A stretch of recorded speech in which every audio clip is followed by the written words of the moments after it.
Welcome back to the Mutts podcast presented by BioSteel. I'm your host, Joshua Marshall, and we got our co-host with us this evening. He's back. We got Clay Vanderham. Vandy, how's it going? Vandy is dandy. Hockey season wrapped up last night. If you follow my Instagram, you obviously saw. But yeah, the older boys did well. The younger boys, they kind of fell short. Fucking St. Albert. No big deal. Yeah, no big deal, right? But yeah, it was another good year. This season went by so fast. I was just talking to my assistant coach at my U18, and he mentioned how fast it went. And I'm like, yeah, it did. Like you blink and it's gone. And I'm like, my 15-year-old's taller than me. My 12-year-old's catching up to me in height. And yeah, but all in all, a good year. Good parents, good crew on both teams. So it was fun. That's good. And we got the Brody McIntyre with us, aka the closer. Broads, how's it going? It's going well, buddy. Spring market is busy. Hockey's winding down. Clay's a champion. Clay, that's a good sign that it went fast. That means you had a good time and it was a good year if it went fast, right? Yeah, I will say I normally, and you put it in the chat, it's all coaching. Normally I'll say no. This year I admit I coached my ass off with that team. but it was all in good.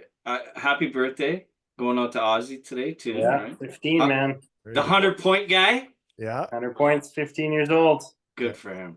My little baby's 15. It's crazy. Yeah, I think it's I know, it's nuts. Yeah, time flies by, right? So, and even I think when this episode will drop out, it's Cash Canal's birthday. Dustin's little guy there. Nice. So yeah, I need to be better friends with that guy. That guy seems like an absolute beauty. Yeah. Do you have his number? I should text it to you. I don't. I just love his Instagram. It cracks me up. He's been on the pod. He has. Oh, really? Yeah. He was on the pod when we had the longest hockey game. Yeah. Okay. He was on with like Kurt Bensmiller and Ray Crawford too, I believe, that episode. So that was when we were paying tribute to a friend there. Baker or no, not Baker. No. Yeah. No, he's a beauty. He's one of the great ones for sure. Things are good on that front for him. And what about you, Bosco? Yeah, I just got back. I was just in BC. I had to leave mid shift to come home. I had a medical thing to take care of, so I had to come home mid shift, and then I got the clearance and I went back. So I finished out my shift, and unfortunately lost a couple brothers, good brothers today, in the layoff world. So we our project wind down. So just unexpectedly lost some good workers, and hopefully they'll find work somewhere else. But that's the unfortunate part of construction. There's like you work yourself out of work, especially on a job like that. So there's only 6 months left. So doing a lot better. It kind of opened up last pod, and definitely dealing with some stuff, but finding some better days and some good things to do. Vandy kind of sent me some nice text messages and had a lot of people reach out, and had a really good chat with actually Michael Backlund today, and I had just no name dropping here, but I had Matt Benning too, and Matt Benning's going to join us later this week on the pod. So looking forward to kind of that, and just getting back to our rhythm here. Work's kind of busy, and podcast is busy, and then you got a pretty exciting time coming up here, Broads, with the provincials. I'm looking forward to that. How excited are you for that? Oh, it's the best. Yeah, it should be really good hockey. Red Deer and Airdrie came out of the South, and they're both really good teams. No Calgary team came out? Pardon me? A Calgary team didn't come out? No. Red Deer beat one and Airdrie beat the other. Wow. Which is wild. The North Stars and the Flames, who are both really good. The Flames are fantastic. But I wouldn't say upsets, but two teams got through that are really good. And then Sherwood Park got through. They're a good team. And then KC's going to host it. So, yeah, it should be really good hockey. And the thing I like about the kids' team this year is completely different than last year. Last year, they were kind of pushed around in the provincials. So the coach went with a bigger, heavier team this year, and KC tried to bully them just during the last round of the play downs, and it didn't go very well for them. It was good to see the big boys standing up for everybody and doing their thing. So that was good. So yeah, I'm really looking forward to it this weekend. Should be good. So it starts Thursday night or Friday night? Starts Thursday. I think the kids' first game is noon or 1 or 2, somewhere in there. Yeah. Where are they? It's at the Meadows. Oh shit. So close. Yeah. It should be good, right? We'll play, I think the kids play 1 or 2, and then there's opening ceremonies, and then they play the evening game. So, and then after that, it's just 1 a day, 1 Friday, 1 Saturday, and maybe 2 Saturday. It's probably 1 in the morning, and then semis or quarters, however it works. So you play 2 games on Thursday and then 1 Friday? Yeah. So Thursday night might be a little tough, but is what it is. So everybody's got to play 2 one day, I think. Yeah. Do you know who It's really good hockey, though, man. It's fantastic for 14 years old. Yeah. Wild. There'd probably be a lot of scouts there and whatnot too, I would assume, right? Yeah, there's going to be a ton. Yeah. Last big tourney of the year, right? They want to see who can step up when it matters, not when it's 7-1, right? Yeah. You got that right. Yeah. How are the kids doing? Are they pretty excited? Any nerves? Like, what are the kind of the conversations that you're kind of having with them right now? Well, I got a goalie living in my house too, right? So the goalie. Oh yeah. Yeah. It's so weird, man. Having a goalie's just, they're just different. They're a different breed, man. They're just like, yeah. I'm excited. I'm like, well, you don't seem very excited, but we'll go with that, right? Just kind of like, all right, yeah. Fun. I'm good. Yeah, and my kid, I like to Ozzy's response. They go, hey, you guys, we talked about it at dinner today. Did you excited for provincials, Dad? That's what he said. I don't give a shit if I get a goal or assist. I just want to win gold. Yes, that is a perfect answer, buddy. Yeah, good attitude to have. Yeah, it should be a lot of fun, and I'm actually really excited for it. Yeah. Well, if those teams goon it up against you guys, that power play, fuck. Yeah. Get it clicking. Well, the power play, you know what? It's good for a reason. They have a guy come out every Friday. Umberto Fiorello comes out every single Friday and works on it. So it should be good, right? You've been working on it, and it's truly a weapon, right? Teams take penalties and they get scored on. Yeah. Right. And they score some. Clay, I'm going to send you a power play goal. I'll send it to you too, Bosco, that they scored. It's just, honestly, for 14 years old, it's a thing of beauty. Like, everybody touches it. Yeah. Everybody's been ding, ding, ding, ding, ding, and then somebody just basically taps it into the empty net. It's unbelievable. The last game we played, I had 2 people come up to me and say, I don't know why me. They're just like, this power play, it's beautiful. Both of them, that's the word they use. It's beautiful, man. It's beautiful to watch. Like, awesome. It's good to see. Yeah. So go get them, boys. Yeah, exactly. Yeah. How for your season there, Brody, and we'll kind of go back to you, Vandy, and then we'll get into some other stuff. But from the start to like now, Broads, like how would you view your guys' season? Even for your other kids too. Like, is there something that you kind of learned a lot this year as a parent, and and something talking to your kids about what they can, take from what you kind of see from the game and what they're kind of seeing from the game too? Well, my biggest takeaway this year is, I think why they're such a good team. Like, they're a really good team. They've got lots of kids who've developed really well, but they're really close knit. Like, they all hang out.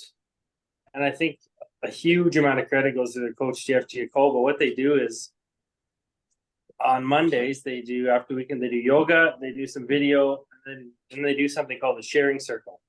And they go around the room, and each kid shares something good or positive, something negative that happened in their life. Yeah. Whether it's, you got a D on that math test, or you got an A on the math test, your grandpa is in the hospital, or whatever it is. And that over the course of the season, these kids are so tight. Now that, like, they're a team, right? Culture matters is what I knew that before, obviously, but they've done a great job of building that culture. And now this is the really close knit of bunch of kids. Like, you watched the last game, they take a shot and somebody touches the goalie, and then there's 5 St. Albert kids surround that guy, and they're 14. They're not fighting or anything, but they're stepping in between the goalie. They're pushing the guy. They all got each other's back. Every single one of them has the other guy's back, and that's, to me, a massive reason why they're a very, very good team. Yeah, kind of That's shapes. my biggest takeaway. Yeah. And again, I go back to Jeff Giacomo, the coach, who's done a fabulous job of building that culture, whether it's through that sharing circle, whether it's they do lots of team bonding. Like just last Saturday, they had some sort of basketball tournament at the rink. There's gotten teams and competed against each other and played games and just bonded as a team. And they've done that all year. Yeah. So it's really good. It's kind of like shades of that video, if anyone saw last year, of Vasilevsky when he got ran, and then it didn't matter what, like all 5 players on the ice, the Tampa Bay Lightning just went right to 100%. Yeah. just that mentality, right? And I remember earlier this year in Boston when Marchand ran Timothy Liljegren right after that game, when the next day Toronto had a video and they're like, this is what we need in our team. And it's still not. Yeah, that's right. I don't know, but Sheldon Keefe was just like, this is why this team is this good, and they've won the back-to-back cups, and it's kind of a shades to what you're talking about and being that close-knit team and good coaching. I'll pose the same question to you, Vandy. Obviously, you guys won city champs this year, but how do you view your minor hockey season with both your kids and as a coach too? Yeah, well, starting with the youth, the younger kids. I mean, they're obviously they're still learning how to play that team game, and you still get the mentality that I can go end to end and snipe water bottle knockers, that kind of thing. The prettier the goal means you win the game kind of attitude. But no, I mean, our younger kids, they started moving the puck. They realized. I use that same analogy to my U18 kids that I was coaching, because it took them a month to realize you can't carry the puck very long, or you're going to be looking at the ceiling, right? And for me, it kind of, I used the same mentality. Like it was an eye opener. Everybody knows the story about the beginning of the year, but I use the same mentality for both teams, that everybody has to you got to get buy-in. And at the end of the day, in the playoffs, you got to win that game to move on. And for those that don't know, like we don't do series like what they do at the club level. We do, it's round robin, then it's knockout. For Jace's, for Jace's team, it was 2 losses. You're out, kind of like minor hockey week. But either way, there's a certain point in the playoffs, and it's not even an elimination game or anything like that. There's a game that you got to win. Mm-hmm. And if you don't show up, unfortunately, you're going to get a tougher go to get to the final. For Jace's team, our team, the U18s that won cities, we won that game. And for Nash's team, our U13s, unfortunately, we didn't win that game, and it was a tougher route. We ended up having to play Brian's team, Brian Browse and St. Albert, and they ended up going to the final and winning it eventually. And we knew playing that game at U13 level that game was going to be the deciding factor on who wins this playoffs. And yeah, unfortunately, the team that beat us in round robin, the game that we should have won, Strathcona, Kyle Brodziak's team, actually, his son Lenny, and they beat us 7-2 handily. They ended up going to the final against St. Albert, who we ended up playing and losing to as well. But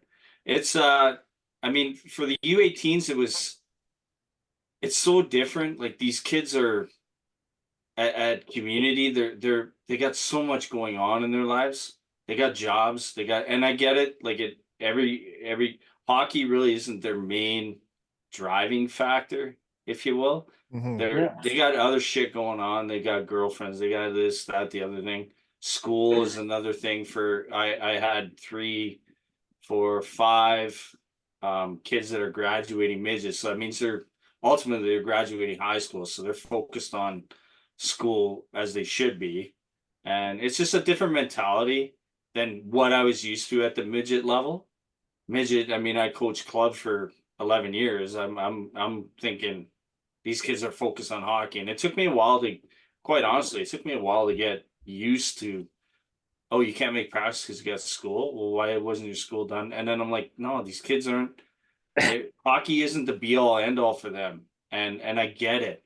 And then for them, I had 3 coaches on my staff that they had grown up with their kids, coaching them, and their kids are graduating, and to see them win that final game, and I was like, oh, okay, this is what it's about, right? It's not.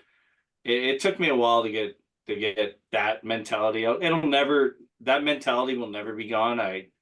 I'm always 100%. We win this, that, the other thing.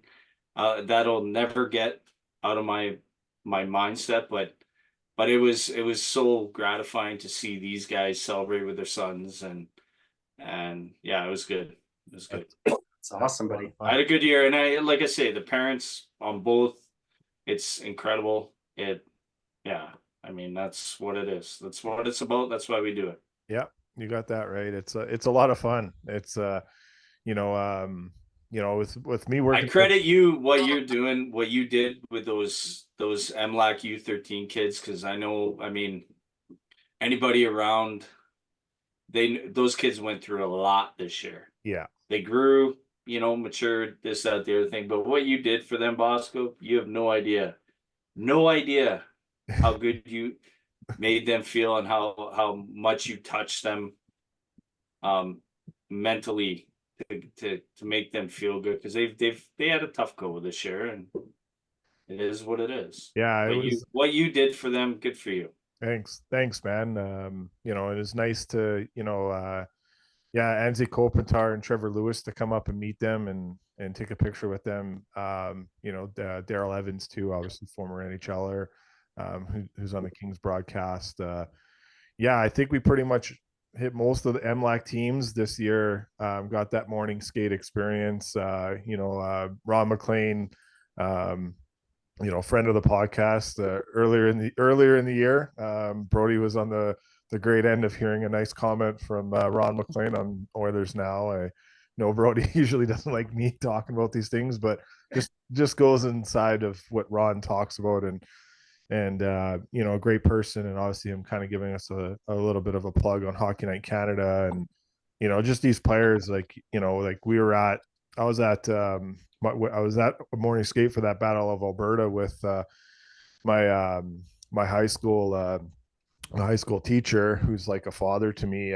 So his kids played on 2 different teams, so we brought their kids, and it was kind of cool. Like, we're watching the players practice. Like, the Oilers just played the night before. Like, there was a rare time where they had the Friday night at home and Saturday night at home, and Connor McDavid, like, all the D were out, and Connor McDavid comes out with Corey Perry and Sam Gagner. Those are the only forwards that came out, and then Pickard was in net, and Connor just back and forth with Pickard, and Connor was making some nice goals, and Pickard was making some nice saves. So the kids were kind of cheering, and I've never seen this before. We've done this a lot dating back to last year, and Connor just stopped like in the middle of like a drill after he made a nice play, just looked back and looked at the kids and smiled, had the biggest smile on his face.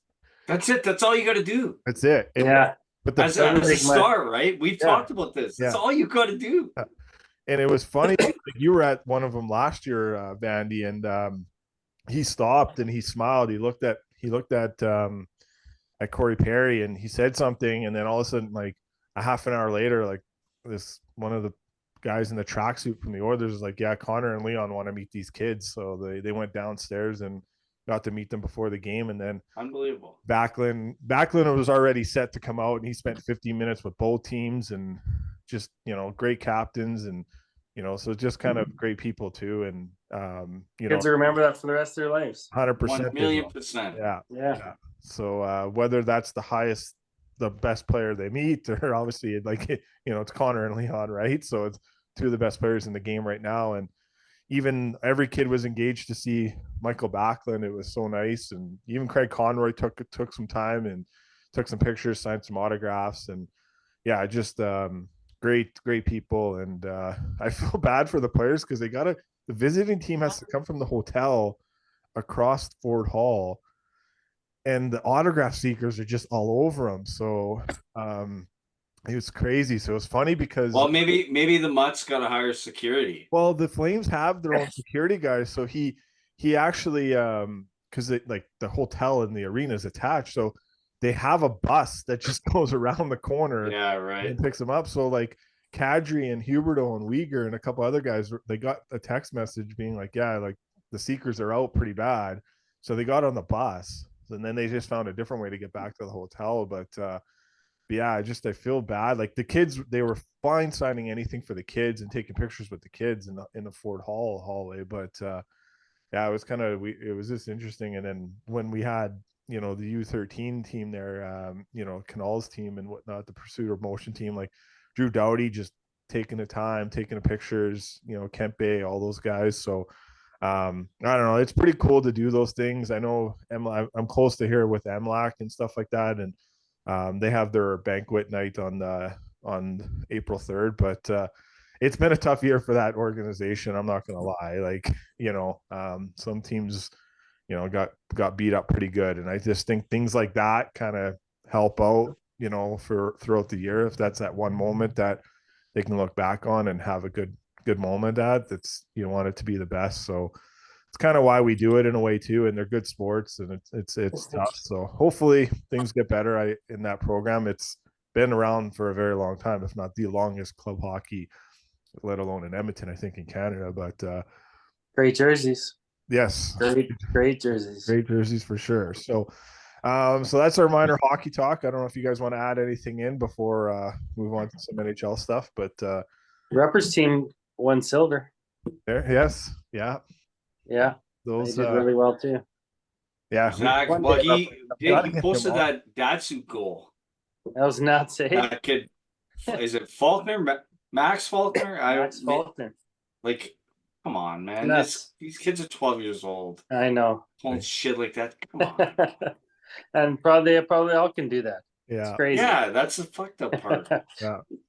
The skills in this game right now is unreal. Listen, I know we've talked about this before. Trev told me, he's like even when Ozzy and Luke were coming up, he's like, "Play, these kids are doing shit that," and I'm like, "Fuck off." We were so good when we were younger, and then you know, the more hockey I watch, I'm like, "Oh my god, these kids are fucking skilled, and they can do it at like top speed." You watch Ozzy and you watch Luke, you watch, you know, they. Couple kids from Red Deer, and because I got that flow thing, and you're just like, oh my god, these it's kids nuts, fucking, and they're hitting. I got a good story. My when I played Pee Wee, we won the provincials, and there must have been at the time like the local radio guy was doing the game for us. So my buddy's parents moved, and he found a VHS tape from that game. So we got to convert it to DVD and just kind of handed it out to whoever was still in town. And my kid, Turner, was probably 10 or something at the time. So I sit the kids down. I'm like, watch this, boys. Your dad was fucking awesome. Throw this video on. We were terrible. His 10-year-old team would have skated circles around us, and they were 3 years younger. It's not even close. Canadian wooden hockey sticks, like the Coho, like, oh god, yeah, Cooper pants. It was so slow. Yeah. I couldn't believe how slow it was. It was terrible. Yeah, they're skilled, man. These kids are I mean, and it makes sense that like the NHL wants to do the expansion. You know, they want to get back into Atlanta and they want to get to Utah. Like the appetite is going to be there. Like these kids are getting better. The talent is getting better. So it's not going to. Like obviously the way the generation is now, you know, maybe you need a few more years, but I don't think it's going to water down the league. But we can get into that, you know, tonight or whatever. But there's obviously a lot of other great things to talk about in the NHL right now. And but let's do a quick Oilers report here. Everyone kind of tunes in. The Flames just lost here. So we'll get to those guys in a second, because this is a wild stat that I'll have for people that will probably blow them away that may not know a lot of this. But let's get to our Oilers report, sponsored by our friends at Shadified Salon and Barbershop. They got 3 locations in Edmonton. Shadi and Mo doing a great job, and Troy Stetcher was at Shadified today getting his hair cut, so he'll be in the lineup tomorrow. So Mo took care of him, so it was pretty cool at the downtown location. So that's typically where most of the Oilers go to. So if anyone wants to get their hair cut, they have a location downtown. That's the one that Troy Stetcher was at. You know, a great game on Saturday, Broads. You know, and you talked about it, Casey Middlestad, what a great player he is. Probably didn't see him a lot at Buffalo, but great ad for for the Colorado Avalanche. They're fast. They can move the puck. Their record at home is unreal. But the last 4 times these teams have met, it's gone to overtime, and how close these teams are right now, Broads. Oh, I could watch that every day. And it's not just how fast they are, it's how fast they play, right? They get the puck and they're going north right now. Like right now. And everybody is flying. They're moving the puck fast. That Middlestead, I haven't seen him other than highlights, right? I don't watch much of Buffalo, and he's fantastic. That Girard, that little D-man, how good is he? How good is Taves on the back end? Right? It's just, and it was back and forth. It wasn't like it was just Colorado. That was entertaining hockey. And I'd like to know if somebody was at the game, if they can physically say, man, that seemed faster live than the last game they were at. Because it was friggin' awesome. That could be a Western Cup final right there. It could be. We had it a couple of years ago. We'll see what happens again. Vandy, I'd love to watch it. 7 games of that. Vandy, your thoughts on? Well, like Brody just said, I mean, I think at least from our side, the Pacific, and what I think the Western final comes Colorado, Edmonton, maybe Dallas. Throw Dallas in there. I do like Dallas as well, but yeah, the pace of play, like every coach wants that type of atmosphere, but if you don't have the horses to do it, and that's the thing with having guys like McKinnon, guys like Rantanen, guys like Leon, guys like Connor. Yeah, you can create that pace of play in practice, but if you don't have that leadership right off the bat, I mean, but we saw it. It was full tilt Saturday. It was unbelievable. Yeah, I think, and Bob Stauffer said it good today. When I landed, I was listening to Oilers Now on the way home, and he said he's never seen a team practice so fast in his life, and meaning the Colorado Avalanche. Like their pace in practice is just matches what they have on the ice. Now, Nikita Zadorov, I just want to get this because our friend Craig Button was just talking about this on TSN here. I didn't hear what he had to say. I just saw the clip at the bottom. But Zadorov was asked if he was to build a team today, what player would he build? What's the first player he would build his team around? And he picked Nathan McKinnon. And Craig Button just said, he's like, interesting comment because, Zadorov obviously played with McKinnon, but he's played against Connor and the Edmonton Oilers for quite a few years, obviously with being on the Calgary Flames. I'll ask you guys that question. Is that a fair comment for Zadorov to kind of make? Like, obviously McKinnon's won a cup already, but, 2 great players to pick. But if you had to pick one, who are you picking, Vandy? Are you picking Nathan McKinnon to build your team around, or are you picking Connor McDavid to build your team around today? I'm gonna Switzerland here. I'm on the fence. Yeah, I'll go either way. I don't think you can go wrong with either. Now, the edge goes to McKinnon. He does have a cup, but I think the drive and the competition, and what people don't understand is the mentality that these players have over, I don't like, not to knock Connor Brown, but Connor Brown was a high scoring junior player, or like Robbie Shrimp, high scoring junior players.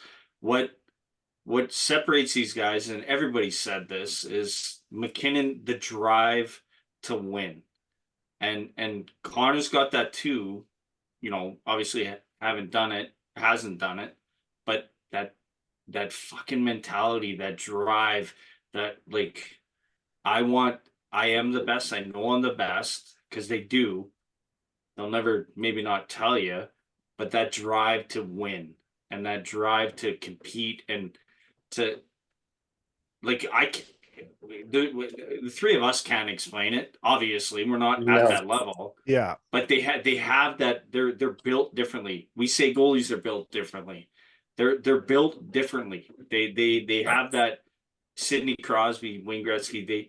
They're great people off the ice. Great, but you put shoulder pads on them, and they're mental. Yeah, they just have that. that. You know what I mean? And they're two. So to answer your question, I wouldn't. I don't know. I would take either. I would. You're doing the Bob McKenzie. You're not. I would take bottom half Connor, top half McKenna. Closer, your thoughts? Go ahead. You're supposed to say something too. Well, I'm not gonna pull out Switzerland, but I'm gonna say if I had to build an organization, I had to start with one player. It wouldn't be a forward. It'd be a stud defenseman for sure. But I'd be going Cale Makar or somebody like that, right? I wouldn't be getting a forward, that's for sure. 30 minutes a day, I'd rather have somebody on the ice you know you're not going to get scored against, and you're probably going to get a couple goals. But I'm with Clay though as far as the two forwards. Like, what are you going to do? They're both. You want awesome or you want awesome? You want the best or the best? There they are. Yeah. And I can understand picking McKinnon because he's been there. He's already won. Right? If he thinks they're equal players, well, you got one guy who's won, one who hasn't. Why not take the guy who's got that experience? That makes sense to me. Yeah. Now, how about you, Bosco? It's great. Like, obviously we know Zadora's very outspoken, and he was on spit. The fact that he answered that is like that's incredible. It is very not hockey. And yeah, so but yeah, like it's tough because like if I look back, like I don't think Connor ever got to an OHL final, and I know he's won some World Juniors, at least one. So like, and McKinnon's gone there. I think McKinnon's even won a Memorial Cup, but with the Halifax Mooseheads. But like there's been a little bit more there. But we all know when McKinnon came in, he wasn't lighting the league up like McDavid was off the start, right? It took a while. It took Nathan McKinnon a few years to figure it out, just like it took guys like Mark Scheifele to figure it out. Now he's there. He's probably going to win the MVP this year. So obviously you're going to go to recency bias because he's won a cup already. So it's tough. But I've been saying this for years. Like these type of players win cups, and they win cups in the organizations that get drafted in. It's pretty rare that a guy like Connor McDavid would not win a cup in Edmonton. Like, just saying, like, history bias, like they eventually figure it out. These generational game-changing players, they get there at some point. So like the West is going to be hard. Like the 6 teams there's going to be 8 teams in the playoffs, but you're going to have conference finals in the first round, for crying out loud, just because the way the matchups work in the playoffs. Okay, I argue because Connor's figured it out. Connor knows what it takes to win. Hasn't got there, doesn't have the pieces. Do the organizations figure it out to put these pieces in place for them to win? Look how long it took Ovechkin. That's just recent memory. Yeah. I think the organizations also have to figure it out. I think these players know how to win, what it takes to win, and the drive. And you said it with Bob Stauffer. What he said about the pace of play and the pace of practice that these guys. You think Connor goes out there and just, I'm doing Michigans in the, behind the net? Yeah. No, man. Like he is driving. Everybody thinks, Desharnais put in the work. Yes, 100%. But if you're going against Connor McDavid every night or every day in practice, you have no choice. If you want to stay in the lineup, you put in the work afterwards, obviously. But you've got to work to if you can stop You're getting him, better just by playing against him. Right? Osmosis. That just well, I guess it wouldn't be osmosis, but anyway, whatever. Yeah. Clay, I got a theory on the teams. You talk about like you said, the organization's got to do a good job. Remember how Holland didn't go all in, and Oilers fans are saying, "Oh, we got to go all in." Right. Well, I think the theory is that I find anyways, other than the anomaly, these generational talents, for some reason, it takes them till they're 26, 27, 28 years old to figure it out, how to play the right way, which is absurd to me that it takes them that long, but it does. And now look at, this is the year Holland's going all in. He didn't go in all last year because he's like, we're not ready. We're not playing the right way. These guys are not ready to win. They're not ready to get 10 less points and make sure they don't get scored on 7 more times. Yeah. Right. And now look at them, man. You see McDavid's a changed person to me. He's a changed player watching him. Even Oz will come in. He doesn't like watching the Oilers, but he'll come in and be like, "Oh, hey, McDavid back check." It's like I'm like, yeah, this is the new McDavid. He's finally figured out, and is he 27? McDavid. I don't know what he is, but either way, he's taken 6, 7, 8 years to figure out that I don't need to cheat and stand in the neutral Right. zone as much as possible. So I 100%. think that's probably on the organizations. They know that it takes some time, so they're going to build it for when they're that kind of age. And make no mistake about it, these elite players are watching other elite players. How the fuck did he win? And I was just gonna get to that. He is 27 years old, Broads. God damn it, Connor's 27? Yeah. What the fuck? But what I was gonna say is, yeah, it's crazy. Crazy. Patrick Kane was just 27. I when he know. cups. Like, oh my god. Yeah, no, it's that damn it, I lost my train of thought now. But Sorry, buddy. no, it's all good. I'll get it back. I'll get that thought back. But yeah, I just think it's like it's interesting how the process works out for them is the point. Like, you know, they get there, they figure it out, they understand it. And so now I remember what I was gonna say is like every time you hear is like these guys are like watching, like when they're not playing, like tonight, like they're watching they're watching NHL games. So the Oilers have an off night, they play Montreal tomorrow. I wouldn't be surprised that McDavid's watching a couple of these games that are going on tonight. Maybe he's not watching all of it. Obviously, you got to break away from the game too. And he's probably a busy guy. Who knows what his schedule is? Obviously, he's pulled in many different directions for a lot of things that he does outside of the game. But, you know, everything you hear is like being around the Calgary Flames locker room this year, like just, you know, guys like Matthew Tkachuk's long but gone now. But like one of the things I kept hearing about Matthew Tkachuk in the Flames locker room is that when he wasn't playing a game, like he was watching every single game being played that night. Like he was channel surfing. They all are. They are. And I remember 100%. I remember watching like, and this will be a good transition to the kind of what Brody put in the chat today with Chris Johnson's tweet.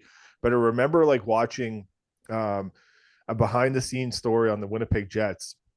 And they had Adam Oates at Mark Scheifele's house. And there's a couple other Jet players there. And Scheifele was just on his phone and he's like Mark Fayne's on waivers. Like he was going crazy. Like Mark Fayne was on waivers. Like just, and I know for a lot of people, they won't know like who's Mark Fayne, but you know, career NHL defenseman, had a pretty good career. You know, obviously former Oiler too, but like just that's how like in deep they are to like players going here and players going there. And it's just like getting to know some players recently, like, you know, Texas going back and forth, like, oh, like, what do you think about this trade? What do you think about this trade? Especially on the trade deadline, like some of the players I got to know. And listen, all these kids grow up together. They all know. Yeah. And it's, you know, back when we played, we knew who was getting listed or drafted and all that stuff. It's times that by a million now with social media and the prospects and all this other stuff. But man, they follow, and they're hockey junkies. They're the elite players and the star players are hockey junkies, man. They follow it, and you know, like my kid's getting into the game, and you know, he slowly, like not slowly now, he's full on, but he's looking on Instagram, all that other stuff, and you know, Brody and Rupp's kids are guaranteed they know everything about every team and stuff, right? Yeah, it's the way they are, and they're fun, and that doesn't stop. No. At the end of the day, they're grown men playing a kid's game. Yeah, and they're still kids, man. Yeah, it is. It's funny. Like even earlier this year, like when Tyler Toffoli came to town and Ilya got to see him again, and like just here's like here they went and just talked. Like they're just talking the game. Like it was just kind of cool to come back and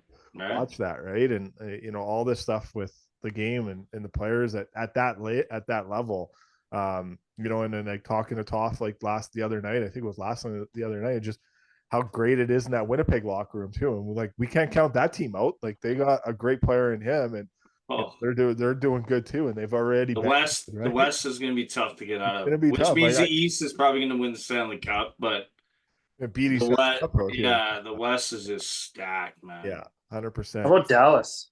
Oh my God! Nobody's talking about what did Dallas do at the deadline? Yeah, they got Chris Tanev, and that was their biggest move, right? That's it. That's a pretty good move. Yeah, 100%. It was, and he scored his first game, and you know the Boston Bruins had a trade in place to send Olmark there, and Olmark nixed it to go to the LA, right? So like imagine if LA had Linus Olmark in that, like, you know, it would have been crazy. Like Cam Talbot, we'll see what he can do. A $1 million contract. He's been pretty good. He had a bit of a dip this year, but you know, they're doing good. And you know, Vegas is going to be Vegas. We know what's going to happen game one. Most of those guys will probably be coming back. So Most of the hockey world already knows what Vegas is doing. yeah, it's just going to be fun, man. Like in Vegas, you can get a wild card spot for crying out loud. Like it's where it could trend into. And like, how about this? And the best is they're going to play Vancouver, and the Vancouver fans haven't finished this high in so long or whatever.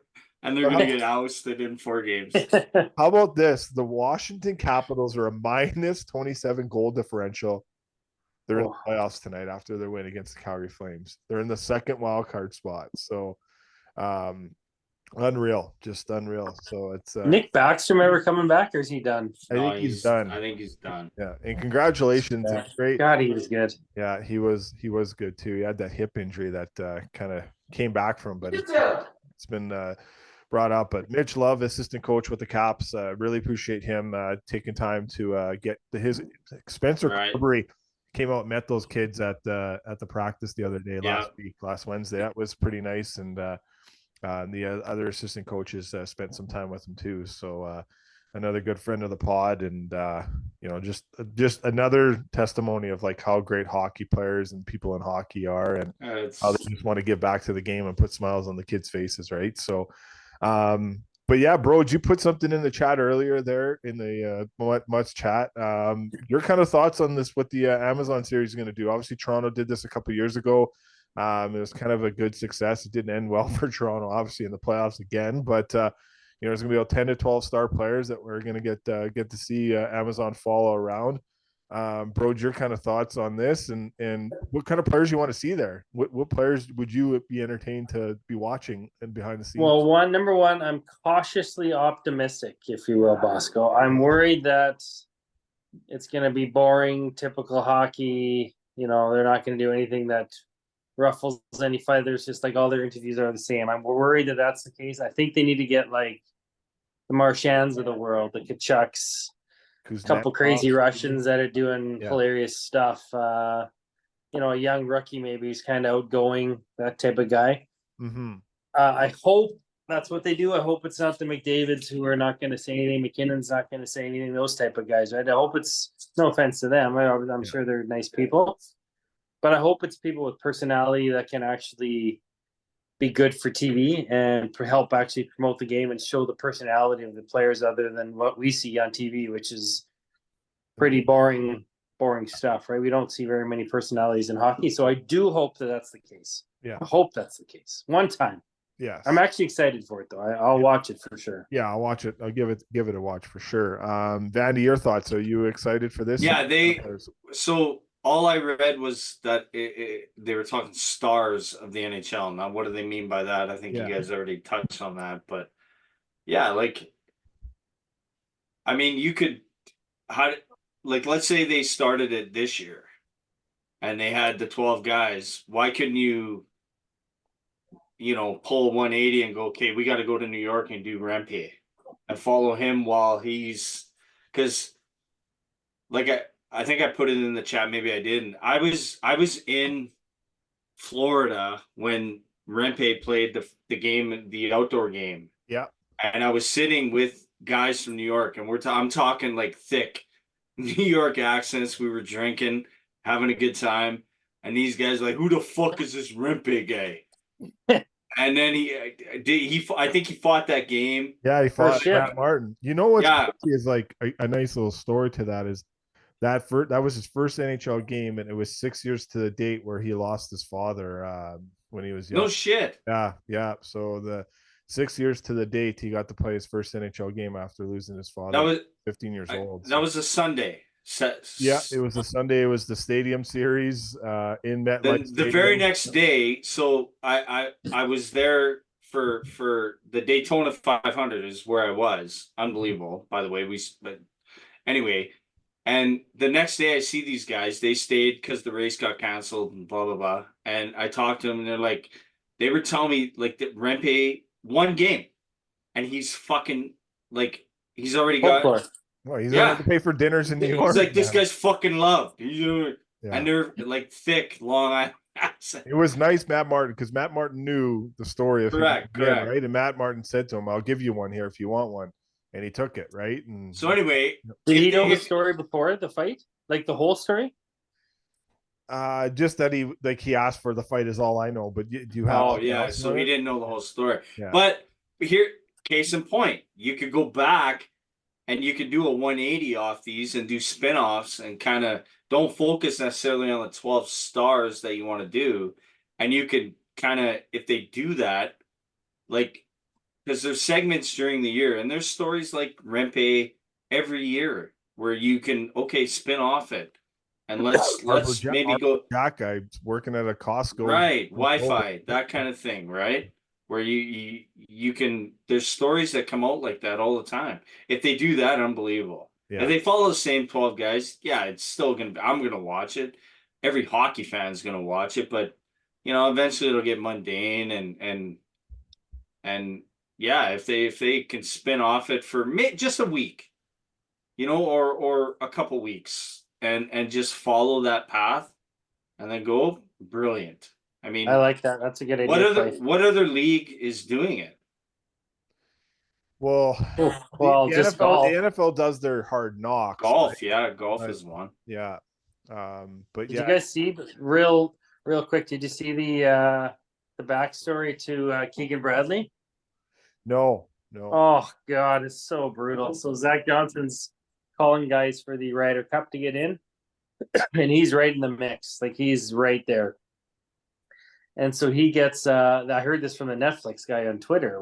He said, so Netflix calls him and says, "Hey, Keegan Bradley, Zach Johnson's going to call you in 5 minutes. So we need your 10 minutes, whatever it was. We're going to run over here. Can we film this call?" So Keegan Bradley's like, "Yeah, done. Let's do this." So he hangs up the phone. He gets his wife, "Okay, let's get dressed. It was in the morning. Let's get things dialed in. We're getting the phone call. The phone call's happening. I can't wait." He gets the Netflix shows up. They put the cameras up. Phone rings. They all dialed in. They're ready to go, and it was a no. Get the fuck out of here. That going in. He basically got a phone call like, "Yeah, you didn't make it." Like, how brutal is that? That's about as cutthroat as it gets, knowing that's going to happen and still doing it. So that's wild. So is that on that golf show on the Netflix? Full swing. But they showed it? No, they just show they show the phone call, but there's no backstory to it on the show. Oh my God. Yeah. But imagine the NHL, the 12 guys, if one of them's up at the deadline. How about following him around for the lunch hour before the deadline? Like, that'll be wild. Yeah. Yeah. Well, there was in the Amazon series with the Leafs, there was something that happened with William Nylander and the NHLPA got it removed. Amazon. Yeah, but nobody's watching that. Yeah, but they were gonna. It's the Leafs. Nobody's watching that. I thought it was interesting though. Like, anyway, it was pretty. I'm kidding. I know. Kidding. I thought it was interesting just because, like, how vocal. Like, I remember there was a couple times, like, especially with the Frederick Anderson injury, like, like I remember them just sitting in an office and they're just like, they're asking the goalie coach and the trainer, like, is this guy gonna play? Like, I need a save out of this guy. Like, right. He's always hurt. Like just swearing. Like, what's going on with him? And then I remember, like, Jimmy VC, like, Sheldon Key just skated up to him in practice. He's like straight up, I just need more out of you. Like, you're playing like shit right now, and like, what's going on here? Like, who doesn't love that? Yeah, it was good. There's also like a video on. I saw it even on. Like, I saw the documentary, but yeah, it was Game 6 against Montreal. Came in and he just said, like, walks right into the locker room. And he's like Himes, Marner, Matthews, your line's getting dominated. Like, I mean, dominated. Like, he was just like, Adam, like, what's going on there? They're going right into overtime and they lost. He's like, you guys want to be great players or you guys want to be just shit freaking players? Like, just vocal, right? Like, he's in there with his COVID mask on and just ripping into players. But he's like, you guys are just getting dominated. Like, Suzuki's line was dominating them the whole game. Like, I would have laughed at him for wearing a mask. So all the coaches had to wear one, right? So the players all wear it, but I'm kidding. I'm sure I'm kidding, but I'm kidding. I know. I know. I'm kidding. But yeah, it's just Who doesn't love watching that? Like, know. I think it's at 1929 Hockey on Instagram. Yeah, They'll they throw got out some good clips, stuff. Yeah. and like Mr. Curfew's done that, where Yeah. it's like that Laviolette speech. Like, fuck, Yeah. dude. Like, every day, I'm telling you, it's gonna be a hit. Yeah, it will be. It will be for sure. And with how big hockey is in America now, Yeah, Huge, like, eh? man, yeah, like, it's no, it's pretty cool, man, and obviously a big you know, the game is growing like in the US too, like you said, like TNT's doing more, and you know what. it's huge. Yeah. Look at the dude from Boston. The guy's from fucking Louisiana. Yeah. The hell's his name? I'm Like he's Googling. on the team. He's from Louisiana. Yeah, dude, and he like is he Holy. contributes. What the hell's his name? That's Yeah, incredible. so there's no dead space. You guys will have to continue Yeah, talking. no, it's pretty cool. Yeah. I don't know, like you know, what Spin Chicklets is doing for the game, and you know, even missing curfew, you know, Right? like they're just growing it. It's huge. Yeah, it's, you know, like it's kind of cool to see, you know, where it's at. Like obviously, yeah, like I'm looking forward to Spin Chicklets tomorrow when this episode drops out too, because the follow between that the Sean Avery and Oh Connolly man, thing will be interesting to see what they have to say, because The what? yeah, because that's crazy. they canceled this. They posted the Sandbagger, and then they canceled the Sandbagger once it came out, because this guy that works for What do you mean? I was just honestly, I don't know anything about that. I was gonna go watch the Sandbagger after. You can't anymore, buddy. It's Yeah, off. it's off. It's offline. Why? The Spit and Chicklets took it offline because this guy Jerry, who works for Barstool Sports, I guess, like that Connolly guy. I don't know like the full story, but it sounds like like a lot of people that were used to work for him, like tons of people, like he didn't pay him or something like that. It's from the sounds of it, owes him like quite a bit of cash or whatever. I don't know. So, but I wouldn't trust that Conley guy. Oh, can we say that? He probably owns the fucking Apple podcast, like Kevin Conley, no, like the he's guy with, from, yeah. like the Yeah, Entourage. actor, yeah, the actor, yeah, from Entourage, yeah, Entourage. yeah, I yeah. don't know. I wouldn't I don't know, trust but that there's guy just like either. all these He's a like, fucking New York guy. yeah, he is a New York guy. Yeah, he's a The New York truth will guy. come out. We'll find out what happened. Yeah, we'll see what happens. I guess he's been pretty quiet, so we'll see what goes on there. But yeah, I guess he owes a guy like thousands and thousands of dollars. Yeah, it was 35 grand or something. Yeah. Right? No shit, eh? Yeah, but then there was like Sounded like he hired him and then just kind of didn't want him to work there anymore and didn't really say anything or something. I don't know. It was kind of weird. yeah, it was weird how they kind of just let it, like that guy's been sitting on that for a while, and then the Sandbagger comes out, and then boom, they gas it out. So I don't know how that worked. Yeah. We'll find out.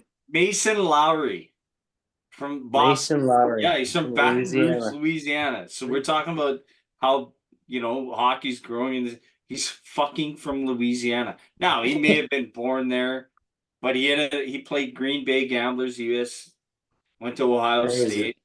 Yeah. Like, and yeah, he's got 12 points -2, but he's 23 years old, drafted second round. Like, Awesome. that's how big. And you telling me he doesn't have buddies in Baton Rouge going, how the fuck did he? Who knows if he was, you know, lived there that long. But if they want to grow the game, grow within. You don't need to go to. I mean, the game's already big in Europe and stuff. But anyway, whatever. Bye. Unbelievable. Yeah.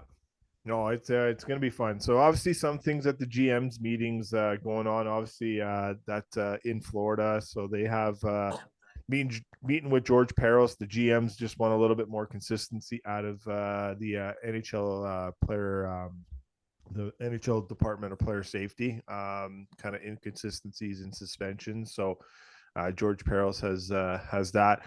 They're talking about some weird rules in 3-on-3. If you gain the zone and then you leave the zone, you're not like you have to give the puck up because you're not allowed to do it. So there's no retrievals. But I don't think it's really going to go through. Mandatory visors was also another thing, but there's only like I think like maybe 9 guys wearing no visors now in the NHL still. But who cares? Yeah, so I don't think that's a real big thing there. But, So yeah, it will be interesting to see kind of what comes out of tomorrow. I didn't see too much that came out of today besides that Amazon series conversation that happens there. So we'll see.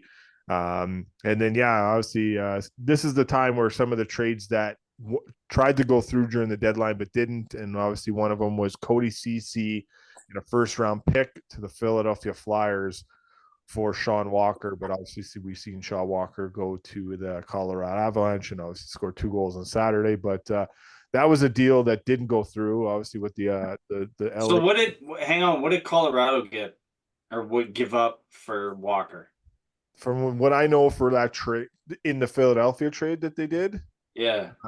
well, Ryan Johansson went to Philadelphia. Okay, so they wanted a legit player. But Johansson got buried in the American Hockey League, though, right? So No shit. yeah, he's back. Oh, I didn't know that. Okay. Lehigh Valley, and there's a lot of weird things going on there because Carter Gauthier has the same agent as Kurt Overhart has the same agent as Ryan Johansson. And Ryan Johansson and John Tortorella didn't really have the greatest relationship in Columbus when they were together. Right. So there has been some talks about that, but he's in the American Hockey League. They just buried his $5 million there. Obviously, a lot. They're going to buy him out. They probably will at the end of the year. He obviously got bought out by the Nashville Predators last year. So the Predators are sitting on a lot of money there. And that's crazy too. What about the turnaround that team's had since they couldn't go to the Sphere in Las Vegas to see U2 play? So that's nuts. Pull it on there. And then we'll see what happens. Carolina Hurricanes, big news Elliot Friedman reported is that Rod Brendamore does not have a contract, and his assistant coaches don't have a contract for next year. He is one of the head coach. He won Coach of the Year last year. He is paid under $2 million. So he wants his assistant coaches to be taken care of first before he gets taken care of. Again, yeah, this is the second time. Jeff O'Neill was very outspoken. Friend of the pod and the O-Dog was very outspoken on his show Overdrive today. Tom Dundon, who owns the Carolina Hurricanes, bought the Carolina Hurricanes for $230 million. The team is worth $900 million now. So, but he has a set standard of what the prices are for coaches. I remember on record a couple of years ago, he's like, well, you look at the career earnings that Brendan Moore's made. He has made a lot of money. He doesn't need any more. So, but same with the GM, right? The GM, he wouldn't pay either. He wouldn't pay, Tom Waddell. So yeah, we'll see what happens there. But if Rod Brendamore becomes a free agent in the summer as a head coach, I would say 5 teams will probably be looking to hire him, and 5 teams will probably fire their current head coaches just to have a conversation. Right. But he is, and he's probably going to be a candidate. Either it's going to be him or John Cooper going to be running Team Canada at the. Well, it'll be both of them. Yeah, well, they'll be both there. Yeah, 100%.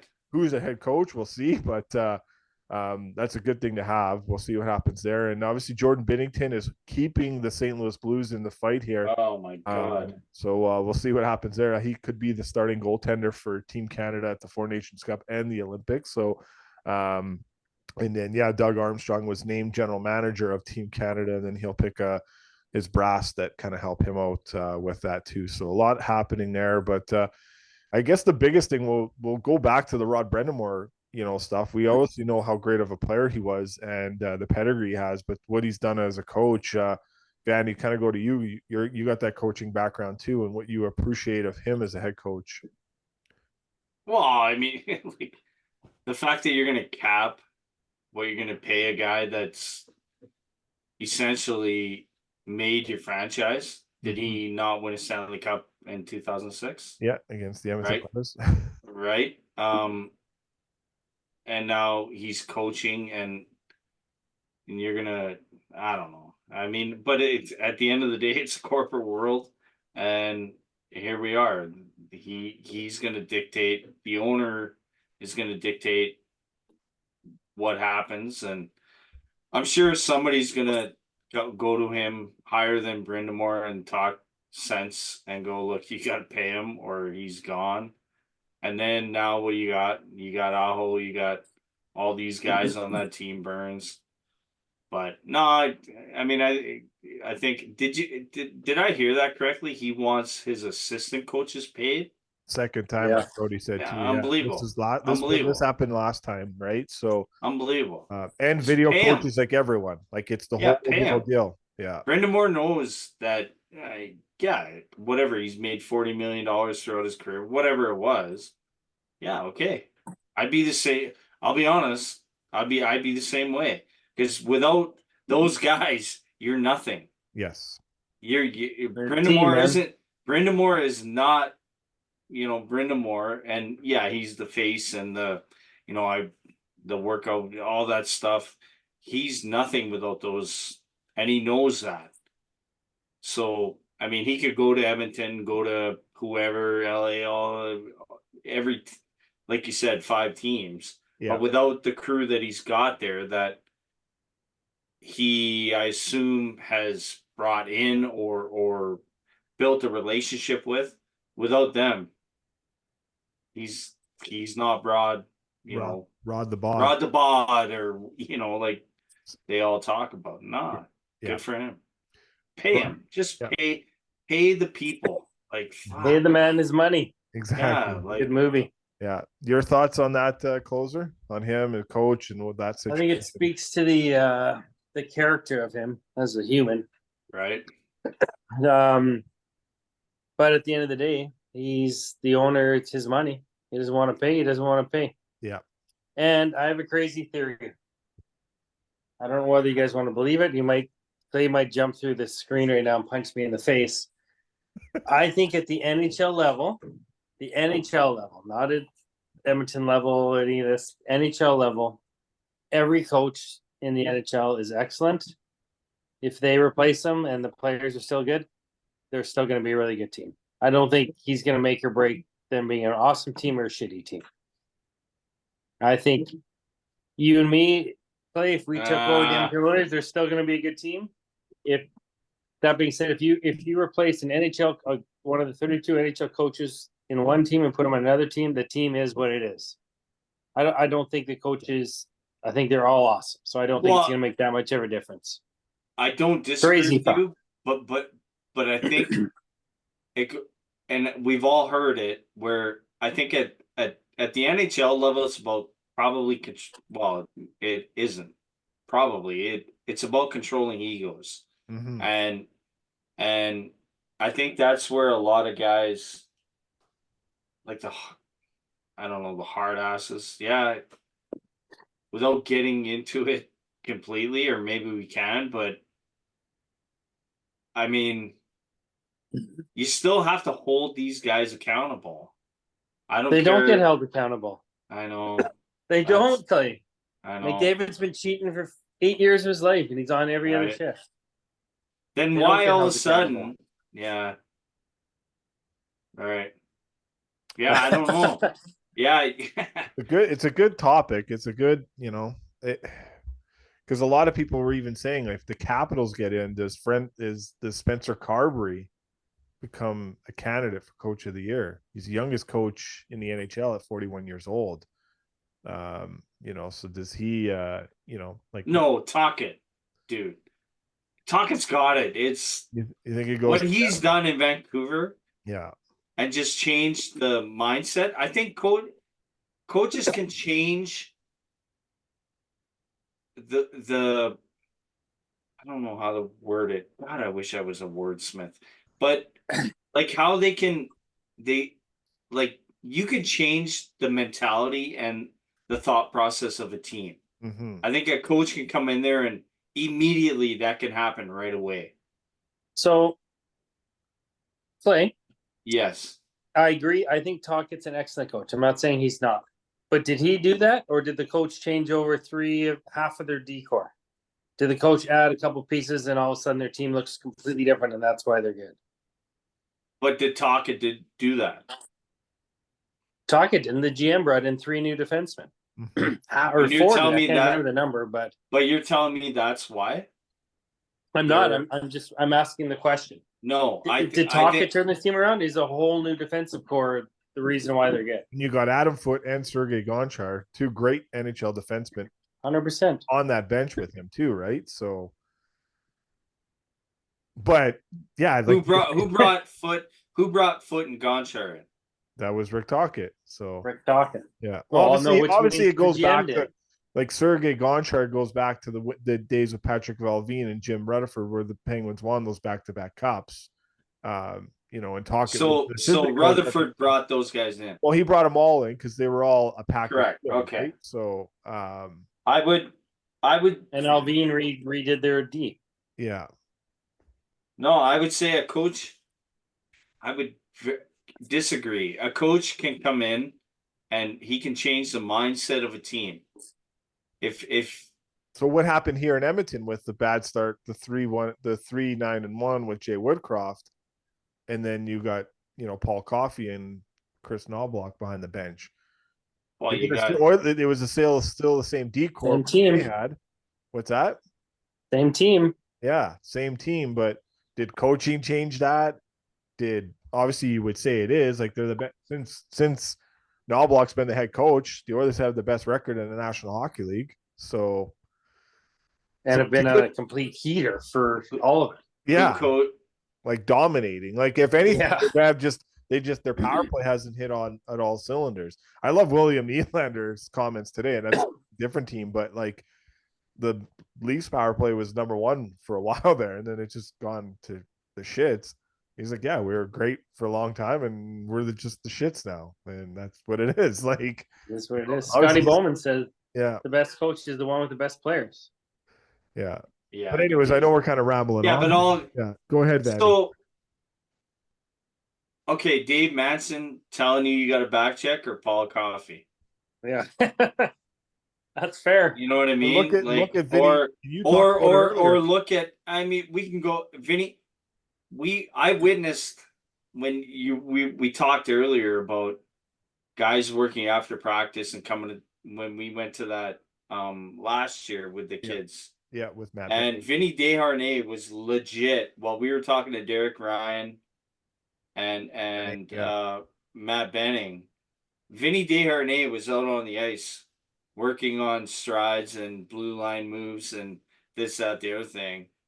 And so I think it carries a different clout than Dave Manson maybe telling you, or Connor had a very good rapport with Knobloch and Erie. Yeah. And one thing I'll say of those morning skates, regardless, the guy that's the healthy scratch is always the last guy off and the backup goaltender. But the last guy that leaves the ice every time I'm at a morning skate is Vincent Desharnais. Every time. Good.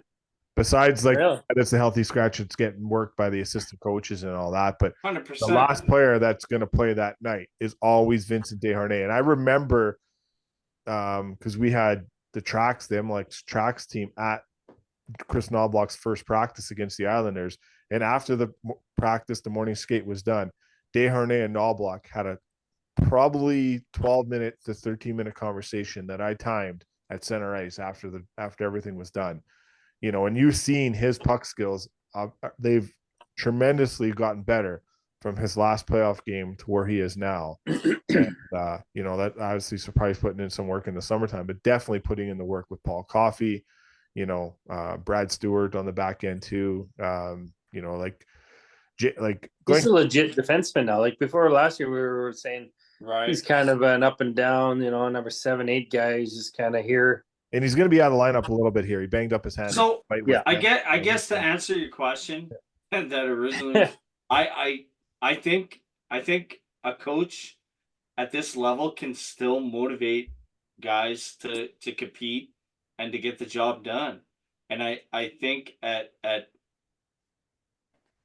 either Holland saw it or somebody in the organization saw it where they weren't. Woodcroft wasn't getting through to him. Madison wasn't getting through to him. And I think a coach still plays an imperative role at this level. Now, how you deal with the young kids coming up and where they came from and how they, you know, it is a whole different story. But I think the fit is set in place, and Holland's put everything in place for this team to succeed. Now it's up to the guys on the ice to do it. Yeah. You just said it, Clay. It's up to the guys on the ice. Yeah. It's not up to the coach. your commitment to doing it is the right thing, then go ahead. Even I look at it too, like, the Calgary Flames, a team that I'm close with here, is, I think Ryan Huska's done an amazing job, knowing the deal that he's been had here with losing 5 pending UFAs throughout the year. And there's, like, I know they lost tonight, but they've had a pretty decent year, and Markstrom's been a big part of that. But for a team that's gone through what they've gone through, losing so many players that are on pending deals that are not going to re-sign there, that's tough. And the return that they got in a lot of those deals is pretty good. They obviously loaded up on a lot of Russians in their back end too, but yeah, it's going to be a team to kind of watch going forward here in the years to come. But it'll be interesting if they follow through this full-on rebuild. Does the guys, like, obviously you're not going to be able to move that contract that Huberdeau has, but could you move Uyghur? Can you move Kadri? Those guys have had pretty good years this year, right? So, and Uyghur got another goal tonight. If you move, you're going on rebuild. Yeah. Yeah. And will the Flames fans stand for that? Yeah. After signing, now would be the time, though. They got a new building coming. They could just sell it like that, right? Oh, don't worry, guys. By the time this is over, we're going to be good. A new building, it'll be awesome, right? Just like the Oilers did. Yeah. Can you get rid of? Seen it work. Yeah. But you probably get rid of the Huberdeau contract. I don't think so. Unless Montreal takes it. But and speaking of Montreal, our thoughts and prayers are with the St. Louis family. So hoping all the best. What happened there? Do we know?